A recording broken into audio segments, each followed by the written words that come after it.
Como barro en tus manos me dejo moldear, tus caricias me dan libertad, con ternura me formas a tu voluntad, soy el sueño que plasmarás,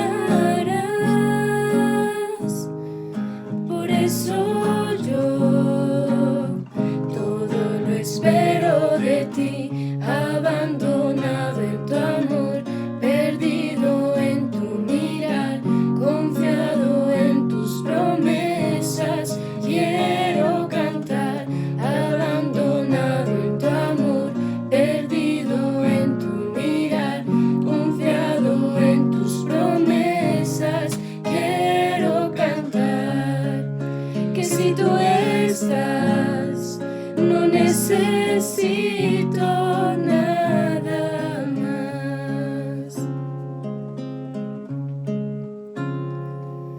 Tu presencia desborda mi alma, Señor, la superas con inmensidad, contemplando tu rostro en intimidad, más te amo, más te quiero amar, por eso yo todo lo espero de ti, abandonado en tu amor, perdido en tu mirar, confiado en tus promesas, quiero cantar, abandonado en tu amor, perdido en tu mirar, confiado en tus promesas, quiero cantar, que si tú estás, no necesito nada más.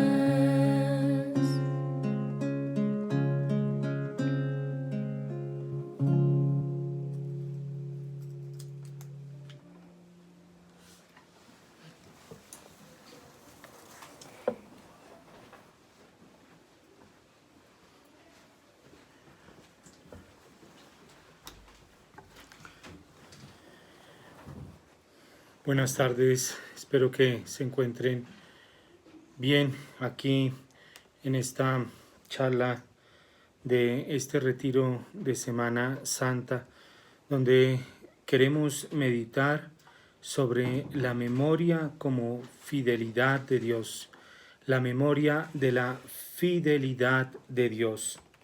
Y hemos hablado de esa importancia de la memoria. Hemos dicho que la memoria, recordemos, citando al Papa Francisco, la memoria es una dimensión de nuestra fe. Queremos hacer ese acto de que Cristo venga a nacer en nosotros, y esto haciendo memoria de los acontecimientos de esta Semana Santa, de la Semana Mayor. La memoria tiene varios fines, varios propósitos. Una que calienta el corazón, le da alegría, lo impulsa hacia el futuro. La memoria le da identidad, da confianza. Y esa memoria es una memoria de lo que Dios ha hecho. El Papa Francisco lo ha llamado como una memoria deuteronómica, basándose en el libro del Antiguo Testamento, el Deuteronomio, en el capítulo 5, donde Dios se refleja. Yo soy Dios, yo soy el Señor, aquel que te saqué del país de Egipto. Y esto el pueblo de Israel siempre lo recordó.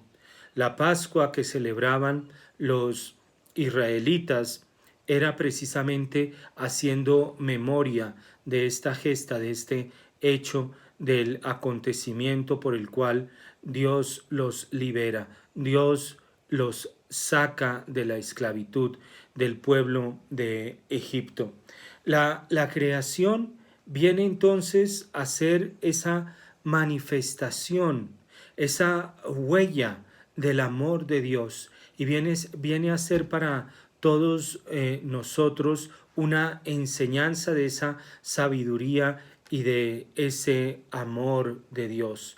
Todo lo que Dios creó ha sido amado por Dios, porque cuando Dios crea algo, pues Dios lo hace por amor. Y todo lo que crea, y es esto lo que nos enseña el libro del Génesis. Génesis capítulos 1 y capítulos 2 son las dos narraciones de la creación del universo, de la creación de los astros, de la luna, del sol, de los animales, de la planta, pero también de la creación de nosotros los hombres, donde lo que se quiere es mostrar que solo hay un Dios que es creador. Ese Dios que es creador, uno comienza a mirar el libro del Génesis. Aquí está la Sagrada Escritura. Uno comienza a mirar el libro del Génesis y se revela algo grande, y es que todo Dios lo ha creado por amor. Todo Dios lo crea por amor. El motor que dirige, el motor que orienta la acción de Dios es el amor. Y esto comienza el libro del Génesis diciendo, y Dios dijo, y varias veces, Dios dijo, la palabra. Dios crea todo por medio de la palabra. La palabra es creadora. La palabra es creadora. En esto hay que tener esta conciencia de que las palabras que nosotros pronunciemos son palabras que crean. Dios crea por medio de su palabra. Y estos relatos del Génesis tienen una historia que vale la pena recordar porque estamos haciendo memoria. Estas imágenes y los relatos de la creación los compone el pueblo de Israel cuando han perdido la tierra, cuando están en el exilio, en Babilonia. Y allí comienzan a cuestionarse acerca de su Dios. Un Dios que les había prometido la tierra, pero que ahora la han perdido.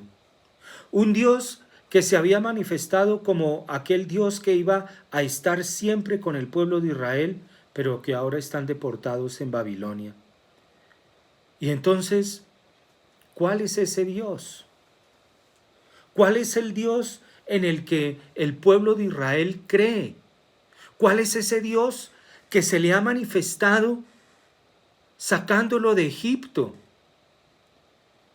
Y precisamente el pueblo de Israel comienza en el exilio, lejos de su tierra, lejos de ver como el cumplimiento de las promesas de Dios comienza a interrogarse.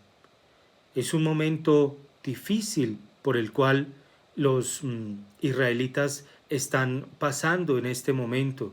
Están siendo deportados. Nabucodonosor, el rey de Babilonia, los ha tomado. Ha destruido el templo de Jerusalén. Ha ordenado que los israelitas comiencen a postrarse ante la estatua de oro que él mismo ha mandado construir. Y allí hay 3 jóvenes, Daniel y Abdenago, Midras, que se rebelan contra esto. Es esa lucha de ese pueblo de Israel, de un lado por conservar y por ser fiel a Dios, pero por el otro, de ver que ese Dios se ha perdido, de sentir esa ausencia de Dios.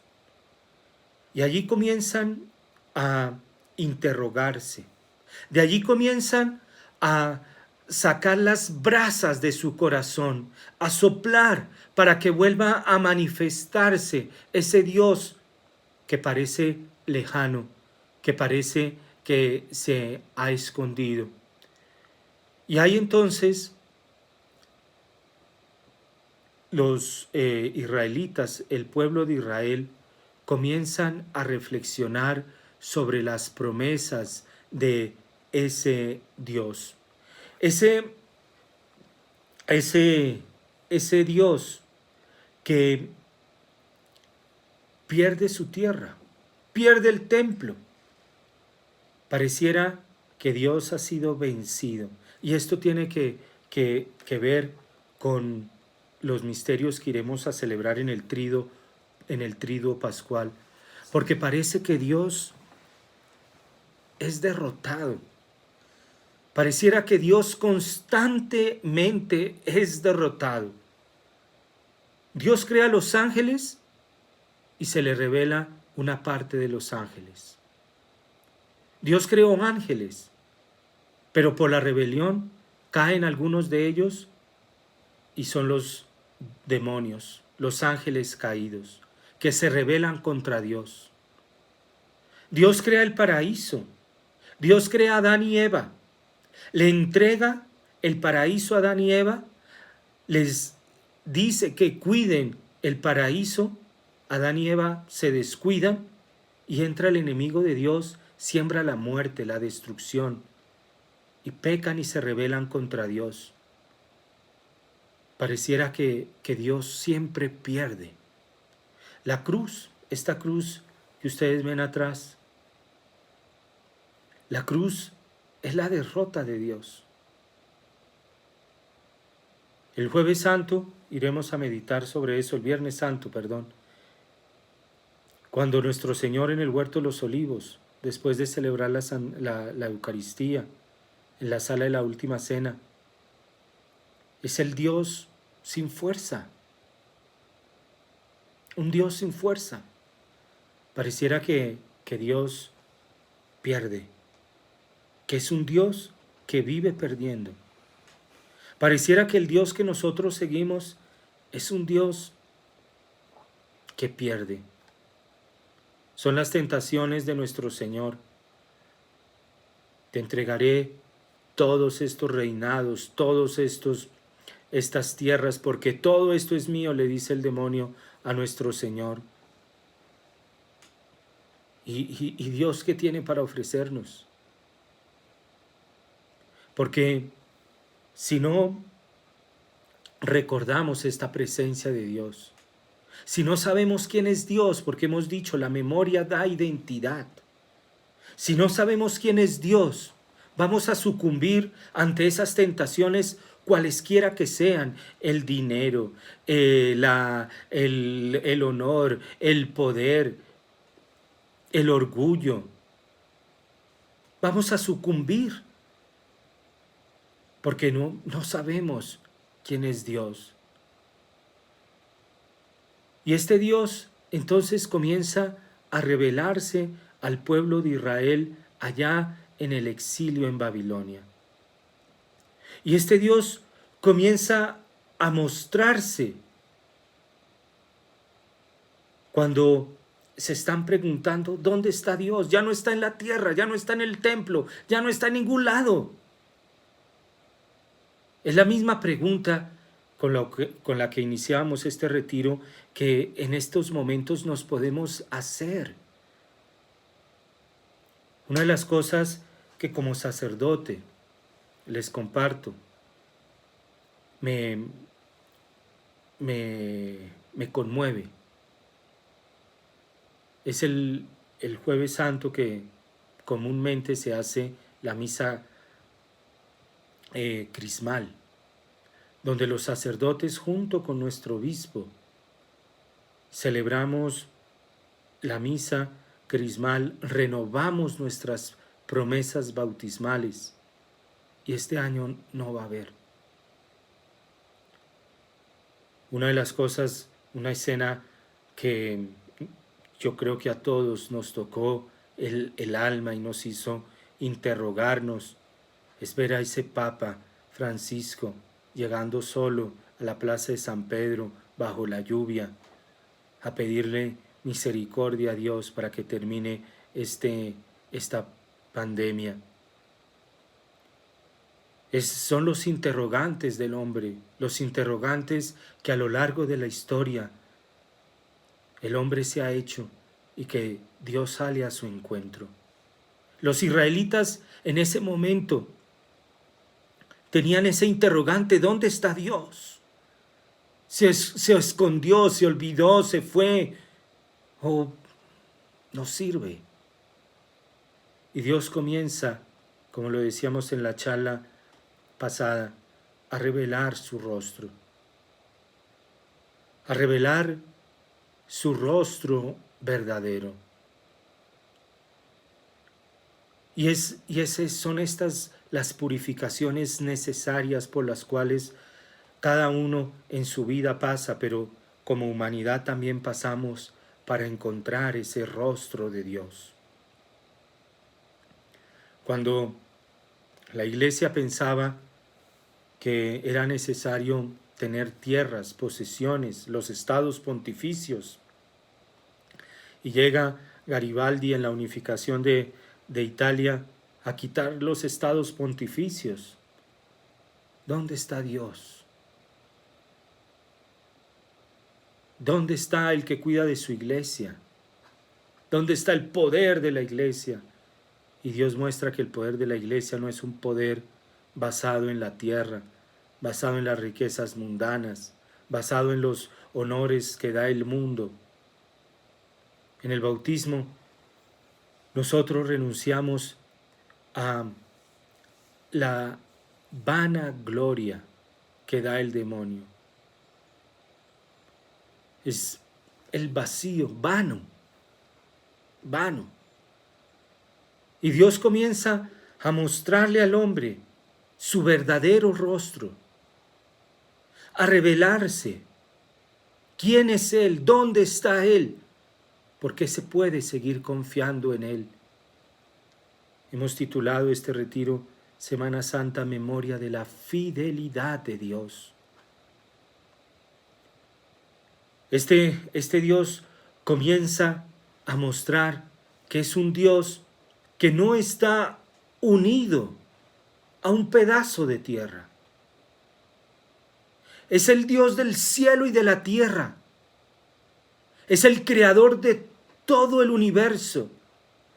Es un Dios que se encuentra en el pueblo de Israel, en la tierra de Israel, pero también es un Dios que se encuentra en Babilonia, porque Él es el único creador. Es el Dios que se encuentra en la iglesia, en el templo abierto, pero también es el Dios que se encuentra en la iglesia de tu hogar, en la iglesia doméstica. Es el Dios que se encuentra no solamente los domingos en la misa, es el Dios que se encuentra todos los días. Es el Dios que se encuentra no solamente en los 45 minutos o en la hora que se demora la misa, sino que es el Dios que está presente en todo momento. Es el Dios que no solamente está presente cuando te va bien, cuando las cosas salen bien, es el Dios también que está presente cuando las cosas van mal, cuando las cosas no te salen bien. Ese es el verdadero rostro que comienza a descubrir el pueblo de Israel. Estamos en Babilonia, lejos de nuestra tierra. Los salmos van a cantar. Nos piden que cantemos una canción aquí en los canales de Babilonia. Pero ¿cómo cantar una canción lejos de nuestra tierra? Es el quejido, el clamor. ¿Cómo cantar? ¿Cómo cantarle a Dios lejos de nuestra tierra? Y Dios va a decir, no, Toda la tierra me pertenece, porque soy el creador de todo el universo. Este es el mensaje, la enseñanza. Esta es la brasa que comienza a encenderse en el corazón de los israelitas. Es el creador de todo. Es a ese Dios donde yo puedo adorar en cualquier momento, en cualquier circunstancia, lejos de mi tierra, cerca de mi tierra, con los míos o sin los míos. Ese es el Dios que sí, que había sacado al pueblo de Israel de Egipto, que le había prometido a Abraham una tierra, una descendencia tan numerosa como las estrellas. ¿Por qué? Porque era el Dios de toda la creación. Es el Señor, el Creador, el único Creador.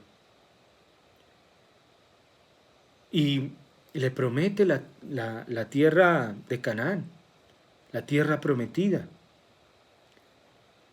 Él es esa tierra fértil que emana leche y miel, que hoy día corresponde precisamente a Israel. Vamos un momento a esperar aquí. Paciencia, tu conexión es inestable, ahí ya se volvió a conectar. Es ese Dios que está presente en todo. Es ese Dios que es el dueño de toda la tierra, es el Dios de toda la tierra. Él podía desterrar a su pueblo a una tierra de infieles, para allí manifestarse. Él lo podía hacer, porque es el dueño de toda la creación. Él podía llevar a su pueblo a un fracaso, a este destierro. ¿Para qué? Para que el pueblo de Israel se abriera a reconocer quién es Dios. Es el Dios que sostiene en sus manos al hombre, a todos los pueblos. Es el Dios que nunca te abandona. Es el Dios que aparentemente estás lejos de casa, pero nunca estás lejos de las manos de Dios. Y allí los israelitas comienzan a darse cuenta de esto, que es el Creador, que está presente aún en una tierra de infieles, que están bajo las manos cuidadosas, amorosas de Dios. Y ese Dios tenía que tener un rostro. Tu rostro buscaré, Señor. El Papa Francisco, de una manera muy simpática, ha dicho que nosotros creemos en un Dios personal, no en un Dios champú, no en un Dios spray, dice el Papa Francisco, en un Dios que está por ahí. ¿Crees en Dios? Sí, pero ¿en cuál Dios? No, pues en Dios. Ese Dios comienza a revelarse con un rostro. Y aquí hay algo que es muy importante. ¿Por qué comienza a revelarse este rostro? Porque allí en los canales de Babilonia, ¿cómo cantarle a Dios? Comienzan a pronunciar el nombre de Dios. Es lo que decíamos en la charla pasada, comenzar a pronunciar el nombre de Jesús. Y en la medida en que uno comience a pronunciar ese nombre, se va revelando, se va revelando y se va revelando. Y las facciones de ese rostro se van aclarando, van siendo más transparentes, más nítidas. Las líneas del rostro comienzan a ser mejor trazadas. De nuevo la conexión está fallando, regresó. Bendito sea el Señor. El Señor es el Señor del Internet también. Bendito sea el Señor. Y es este Dios que comienza a tener ya ese rostro y comienza a dibujarse este rostro ante los israelitas. Miren lo que hablábamos en la charla pasada, el cambio cualitativo en la relación con Dios. Mientras estaban en Israel, todo bien, iban a celebrar el culto los sábados, estaban bien, nunca se interrogaron de quién era Dios. Nunca se importaron en saber, en conocer, en acercarse a ese rostro de Dios. Les quitan la tierra, los deportan. Se tienen que adorar un Dios falso, una estatua del rey Nabucodonosor, ante el cual, ya lo dije, algunos se rebelan. Y es allí donde comienzan a buscar el rostro de Dios. En esta cuarentena, donde se nos ha quitado la tierra, las iglesias cerradas en muchos lugares, donde no podemos comulgar sacramentalmente, donde se nos invita a hacer un acto de contrición perfecta para pedir perdón por las ofensas cometidas a Dios. ¿Dónde está ese Dios? Se fue. Es la soledad de Jesús en la cruz. Se fue. Pero ahí en ese momento comenzamos a preguntarnos, ¿cuál es el rostro de Dios? Es ahí, en este momento, donde Dios comienza a mostrarnos su rostro, donde comenzamos a ver lo que es la Eucaristía. La Eucaristía es un don, un regalo, no es un derecho. Es un don que Dios te hace.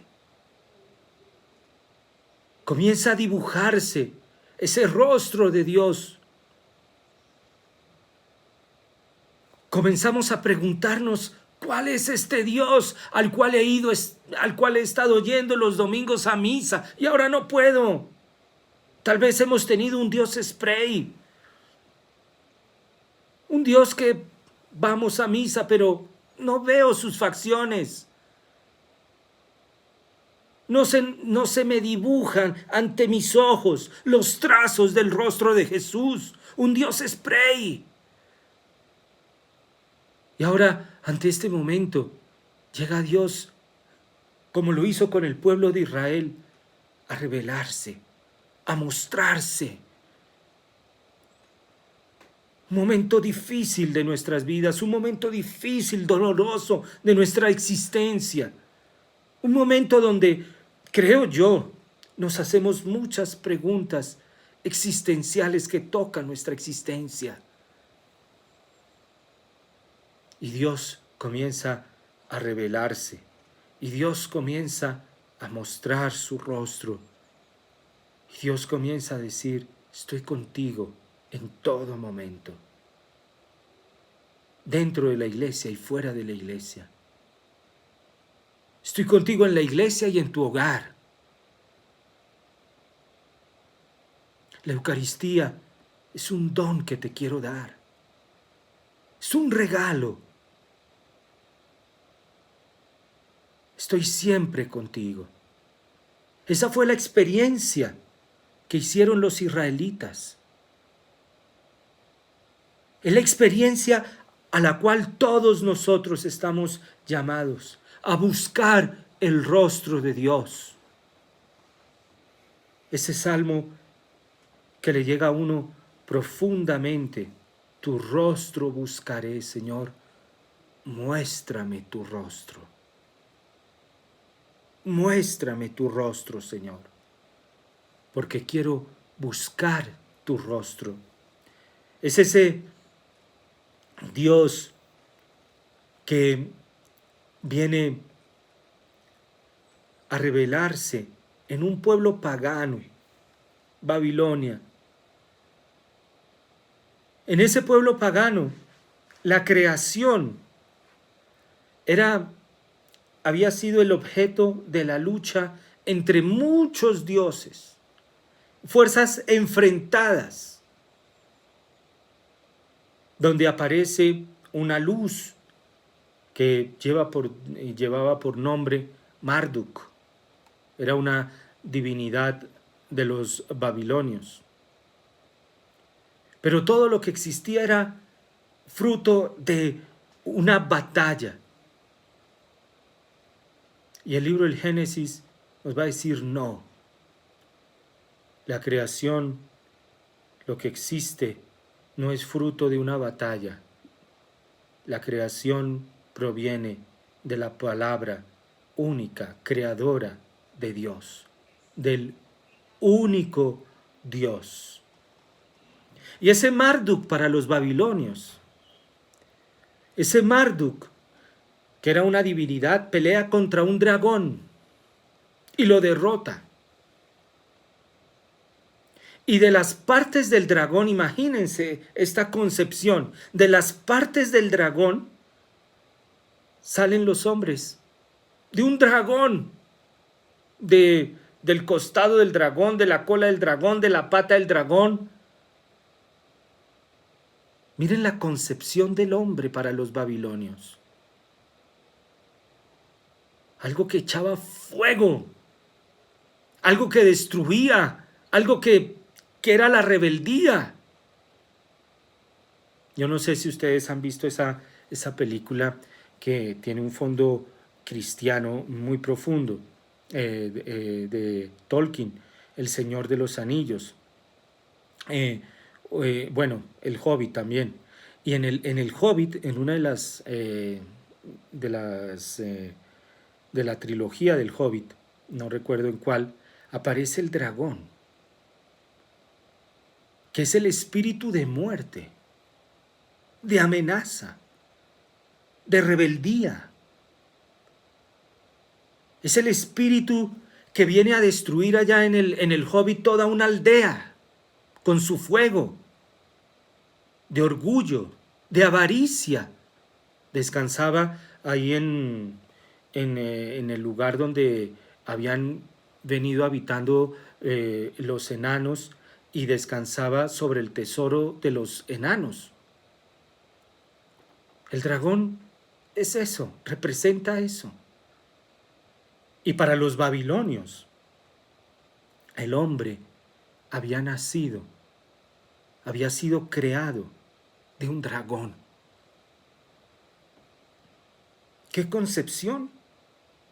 Miren esto, la memoria que hace identidad.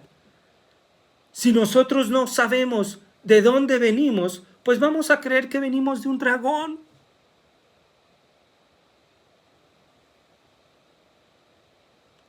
Y no. La palabra de Dios, los israelitas, con la luz del Espíritu Santo, van entendiendo que el hombre no procede del dragón. Que el hombre procede es de la palabra amorosa de Dios. Que el hombre procede del amor de Dios. Hagamos al hombre a nuestra imagen y semejanza.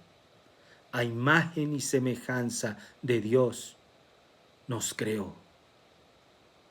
A su imagen y semejanza. Ya no somos fruto de un dragón.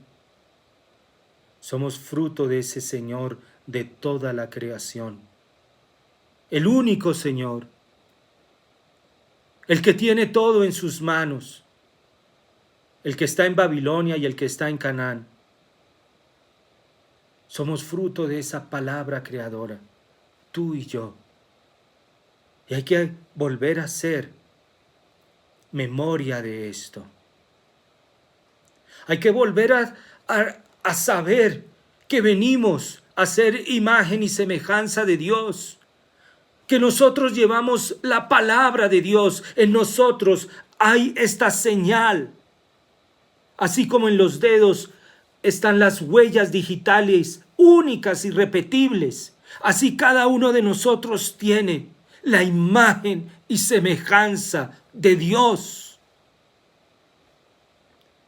Es esta la confianza, decíamos, esta memoria nos da identidad y nos da confianza. Me da confianza cuando me veo, cuando me contemplo. ¿Por qué? Porque es que hay un Dios que me formó.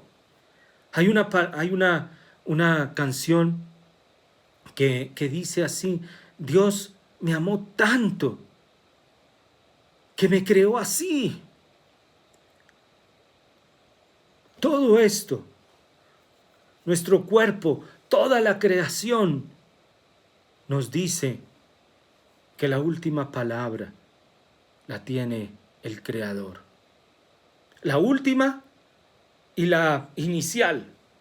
La inicial y la última. Yo soy el alfa y la omega, dice nuestro Señor. La primera palabra y la última palabra son de Dios. Nunca, nunca la última palabra o la primera palabra han sido de algo diferente a Dios. Nunca, en ninguna circunstancia. Se han levantado voces queriendo ser la última palabra. Adolfo Hitler con su Reich de 1000 años no fue la última palabra. Alejandro Magno con su imperio no fue la última palabra. Los emperadores romanos no fueron la última palabra. Los reyes autoritarios de la monarquía absolutista no fueron la última palabra. La Iglesia, 2000 años. 2000 años.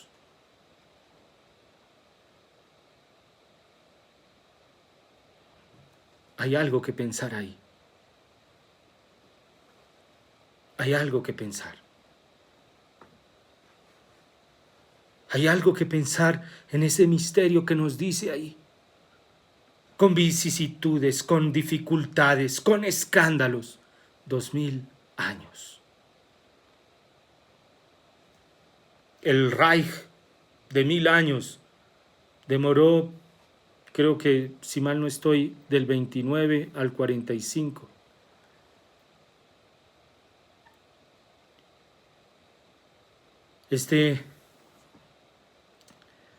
Estos hechos nos deben llevar a nosotros a pensar que hay algo ahí. Hay algo, hay un misterio muy grande ahí que se encierra. Es lo que nos muestra la Sagrada Escritura. La Sagrada Escritura nos va a decir: no es como los babilonios. Haciendo memoria, los israelitas dicen: no es como los babilonios. No es un fruto de luchas entre dioses opuestos. Dice la Sagrada Escritura: la tierra estaba vacía, desierta. Solo Dios, que es el eterno amor, ha creado el universo y en sus manos está. El libro del Génesis tiene la osadía de poner lo que en culturas antiguas se consideraban divinidades, el sol y la luna. Aquí, por ejemplo, en Colombia tenemos Chía. Chía, la luna, una divinidad.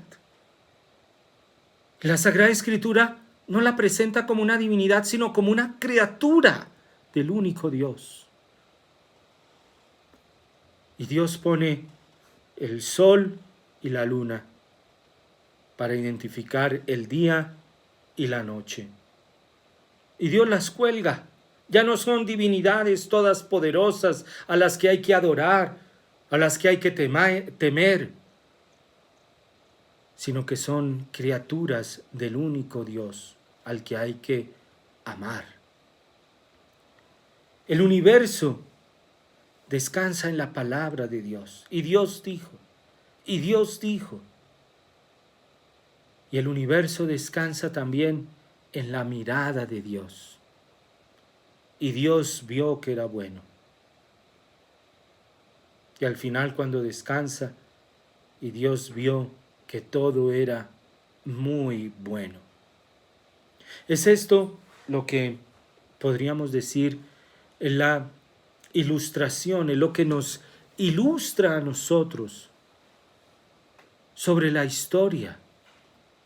Porque nos da identidad, nos da confianza. No estamos sujetos a los avatares de los meteoritos, de los astros, del cosmos. No estamos sujetos a los avatares de que un virus mude o de que un virus no mude. Estamos sujetos. Es al amor de Dios. Es este rostro que se nos revela. Es este rostro que se nos muestra. Es este rostro que nos dice que la creación está basada en la verdad y en el amor. Esos son los pilares. Es la identidad. Por eso, contemplemos la creación. Contemplemos la creación y vamos a encontrar en ella los pilares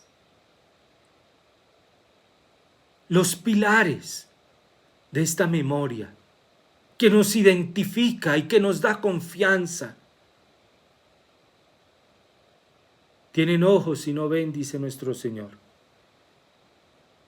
Y es esto lo que los israelitas hicieron. Se interrogaron en este momento del exilio, en este momento donde les estaban bombardeando, les estaban llegando las ideas de que proceden es de un dragón,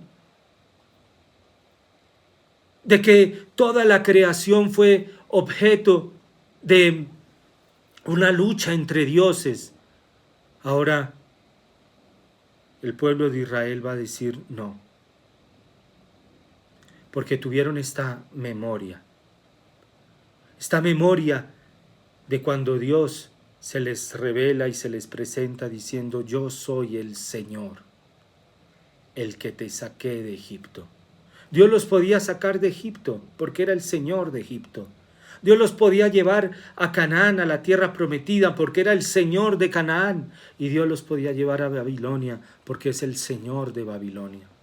Es el Señor de toda la creación. Y hay varios, digámoslo así, relatos de la creación. Está el libro del Génesis en el capítulo 1, en el capítulo 2.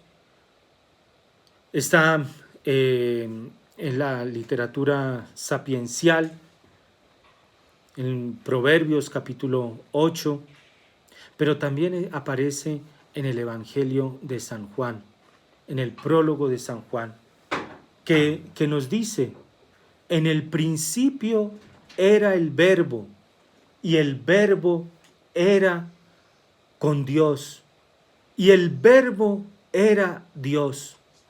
Este era el principio con Dios. Todas las cosas por Él fueron hechas, y sin Él nada de lo que ha sido hecho fue hecho. En el principio era el Verbo. Y son las mismas palabras con las que el libro del Génesis comienza: en el principio. Génesis significa eso, el principio. Y San Juan, en su prólogo en el Evangelio, capítulo 1, versículo 1, nos va a decir, en el principio era el Verbo. Es el rostro, esa palabra que creó en el Génesis, nos lo dice San Juan, es el Verbo de Dios, es Jesús. Por eso, la Sagrada Escritura no hay que leerla como algo encerrado. No hay que leerla con una lectura donde el Antiguo Testamento no se lea a la luz del Nuevo Testamento, y donde el Nuevo Testamento no se lea con la base del Antiguo Testamento. La Sagrada Escritura se lee siempre leyendo el Antiguo Testamento con Él, con Cristo y por Él. La Sagrada Escritura se orienta toda en el Antiguo Testamento a ese Verbo que se encarnó. Y es esto lo que San Juan nos invita. San Juan vuelve a leer la historia de la creación. Él no toma el libro del Génesis y lee y dice, sí, en el principio Dios creó el Verbo, sí, ya me lo sé, eso ya me lo explicaron en clase de religión, ya. No, Él vuelve a redescubrir, Él vuelve a hacer memoria de los acontecimientos y descubre que esa palabra que aparece en el libro del Génesis es el Verbo de Dios que Él ha conocido. Es el Verbo de Dios que se ha hecho carne. Y por Él todas las cosas fueron hechas. Y sin Él nada de lo que ha sido hecho fue hecho. Por eso el Antiguo Testamento no se puede leer como algo ya cerrado, como algo ya terminado. Porque nos quedamos sin la mitad, nos quedamos sin la luz que viene a proyectar todo lo que aquí se nos narra. Aquí encontramos la palabra.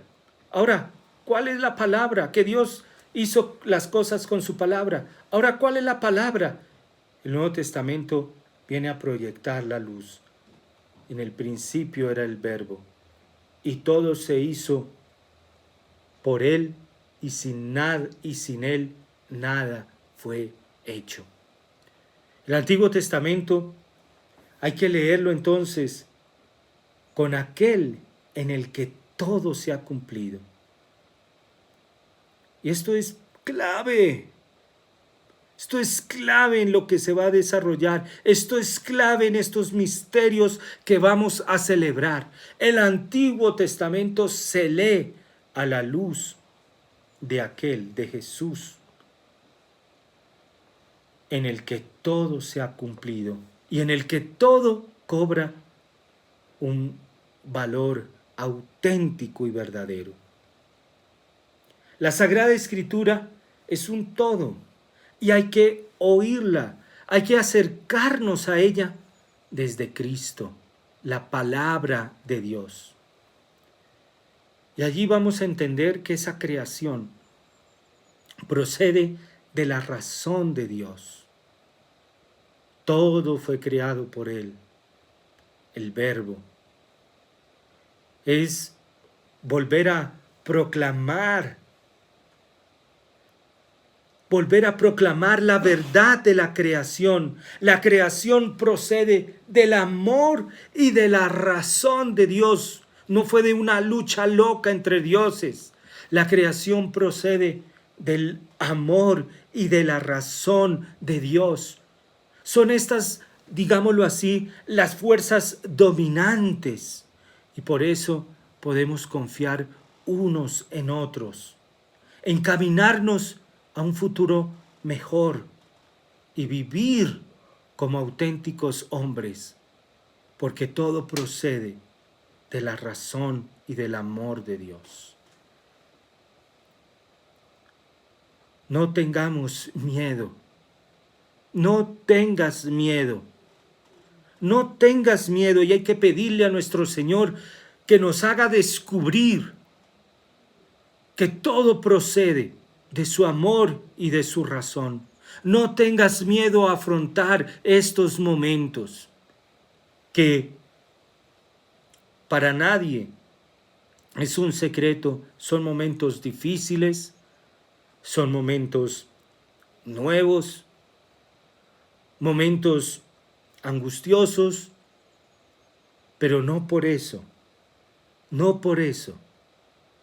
hay que entrar a desconfiar de que estamos en las manos de Dios.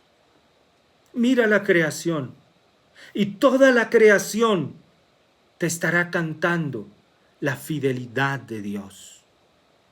Toda la creación te estará mostrando que todo procede del amor de Dios. Ustedes, no sé, allá pueden ver esta película, si quieren, en inglés, The Sound of Music. La novicia rebelde fue traducida así en español. Es The Sound of Music, el sonido de la música. Es la historia de María, ustedes recuerdan. María, esa novicia rebelde que escuchaba el sonido de la música en todo y se iba a las montañas y escuchaba esa melodía en todo y decía: escucho el sonido de la música en las montañas, en los ríos, en el canto de los pájaros, lo escucho en todo.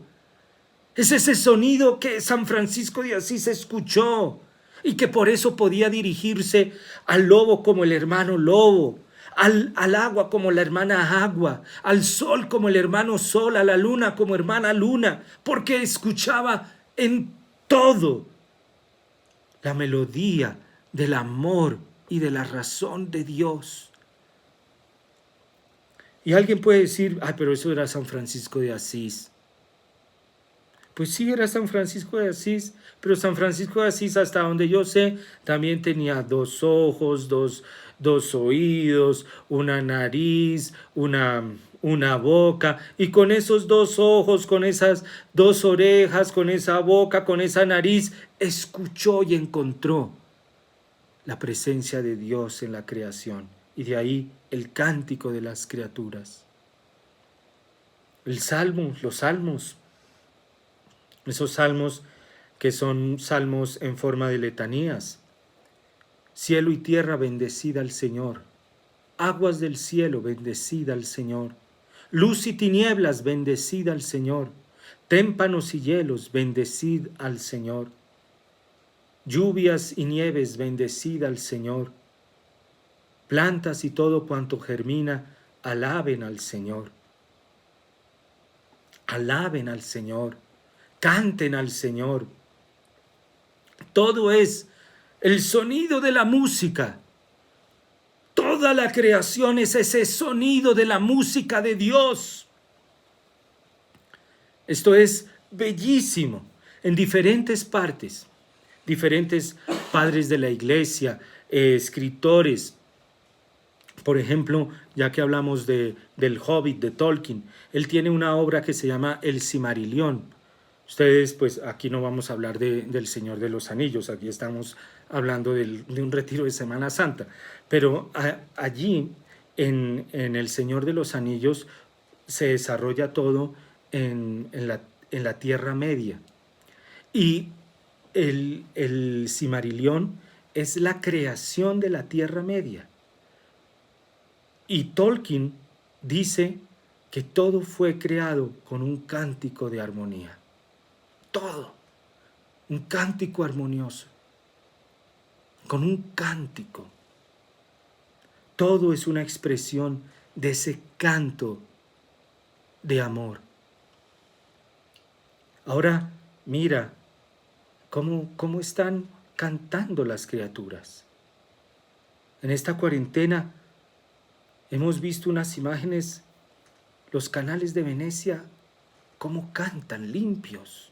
La bahía de Santa Marta, que alguien tituló vuelve a ser la bahía más bella del mundo. Los animales, todo es un cántico de la creación. esa creación que tiene su sostén en la verdad, en el amor de un Dios que es creador, no destructor, de un Dios que crea y que hace nuevas todas las cosas. Y ese amor, ¿de dónde viene? ¿Por qué Dios creó las cosas? ¿Por qué es amor? Y es propio del amor transmitirse, comunicarse. Es propio del amor. En algún momento, cuando pase todo esto, con la gracia de Dios, nos volvamos a encontrar. Generalmente las personas que han venido aquí a las charlas que doy, conocen que hablo generalmente en cada charla del mejor helado del mundo. Y ese helado lo tenemos aquí en Colombia. Qué pena los que son de otros países. El mejor helado no está en Italia. El mejor helado lo tenemos aquí. Y es propio cuando yo experimenté ese helado, y cuando lo saboreé, y cuando lo comí, cuando lo vi, cuando lo degusté. Es propio del amor comunicarlo, y por eso lo hablo en todos los retiros, porque es propio del amor darse. Cuando algo le ha salido a uno bien, uno lo comunica, porque uno quiere celebrar el amor. Cuando uno tiene un nuevo niño, uno lo comunica. Nació un niño. Es propio del amor comunicarse. Es propio del amor manifestarse, expresarse. En cambio, es propio del egoísmo guardarlo. Los guardados no son de Dios. Eso no viene de Dios. Eso no es algo que Dios quiere. Y Dios, como es amor, viene a expresar ese amor en todo. Y lo crea todo de diferentes colores. Miren los árboles. Los árboles no tienen el mismo verde. Aquí en el foyer, en alguna ocasión el padre Umaña me nombró administrador del foyer Charité. Gran error del padre Umaña, porque yo no tenía ni idea, y no tengo ni idea de fincas. No tengo ni idea. Un amigo mío tenía una finca y decía, mire, una finca donde sembraban manzanos y otras cosas. Y decía, mire, lo único que yo llego de la finca es mostrarle a mis amigos y decirle, ahí está el árbol de los manzanos, y ya. Pues lo único que yo sé.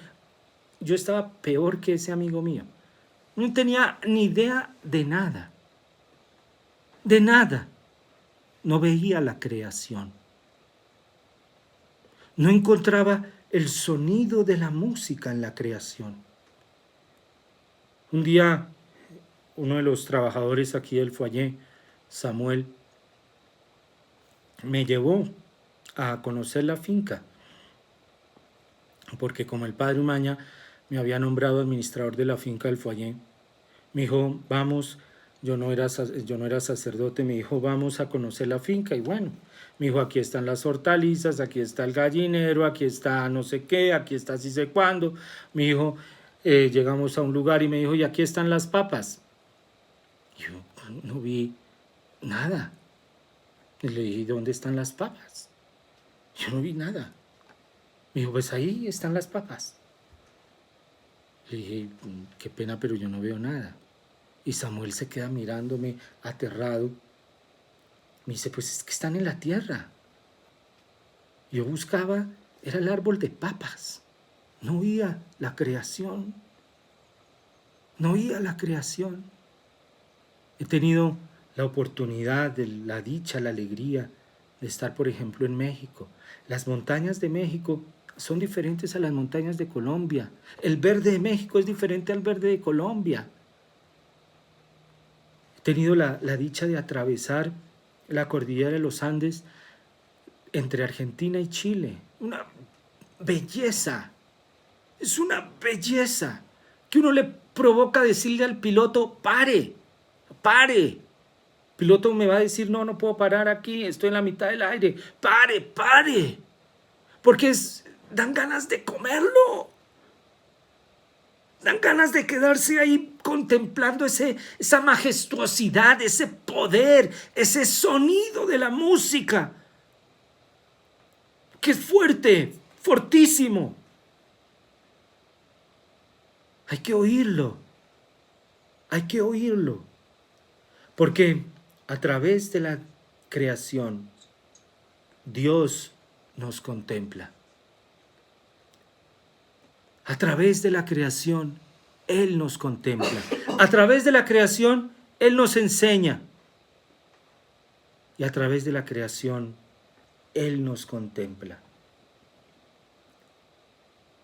Es su amor, pero es un amor libre. Y por eso la creación viene a expresar ese amor libre, que no se detiene ante nada, ante nada. Puede crear cuantos verdes quiera, puede crear cuantos amarillos quiera, azules quiera. ¿Por qué? Porque es fruto del amor que es totalmente libre. Y por eso los fundamentos de toda la realidad son el amor y la libertad. El amor y la libertad son los fundamentos de todo. Dios ha creado todo como una manifestación, una enseñanza de su amor y de su libertad. Y por eso podemos decir, creo, porque veo. La fe no es ciega. Creo en Dios, Padre Todopoderoso, Creador del cielo y de la tierra. Creo. Pidámosle a nuestro Señor esa gracia de ver su creación. Pidámosle a nuestro Señor esa gracia, Señor Jesús, danos esa gracia. Danos esa gracia de contemplar tu amor y tu libertad en la creación. Te damos gracias, Señor, por este momento que nos permites vivir para contemplar tu creación.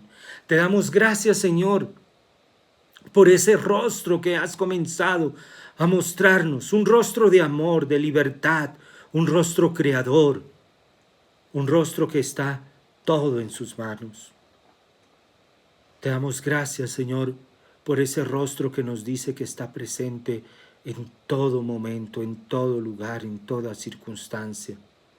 Te damos gracias, Jesús. Te damos gracias, Señor, porque eres un Padre todopoderoso, porque lo has creado todo, el cielo y la tierra, porque eres el Señor de todo lo que existe, Señor. Te damos gracias, Jesús. Te alabamos, te bendecimos. Bendito, alabado y adorado seas. Que Dios los bendiga. Nos encontramos hoy a las 8 de la noche. Que Dios los bendiga.